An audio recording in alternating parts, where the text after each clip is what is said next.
Welcome back to return 2.0 SHP. So இந்த வீடியோவில் நம்ம இந்தியாவோட ஸ்குவாட் அனௌன்ஸ் பண்ணிட்டாங்க Asia cup 2025 and Gautam Gambhir head coach and Suryakumar கேப்டன்ஸில். ஸோ இந்தியா டீமோட பார்த்தீங்கன்னா ஃபர்ஸ்ட் ஓப்பனர்ஸ் என்னோட லிஸ்ட்டில் வந்து Abhishek Sharma, one of the destructive batsman and opening partner அவரோட சஞ்சு சாம்சன் இன்ஜுரியிலேருந்து இப்போ தான் ரிட்டர்ன் ஆகிருக்காரு. Captain Suryakumar Yadav confirm perform பண்ணுவார், செம்ம T20 batsman.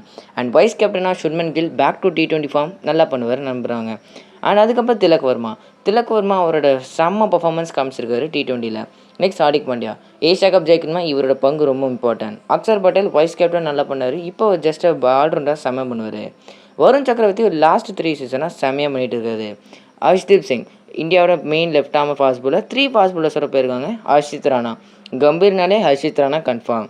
And Rinku Singh மேலே போயிருக்காங்க, திரும்ப அவர் மேலே நம்பிக்கை வச்சு திரும்ப அவர் எடுத்திருக்காங்க.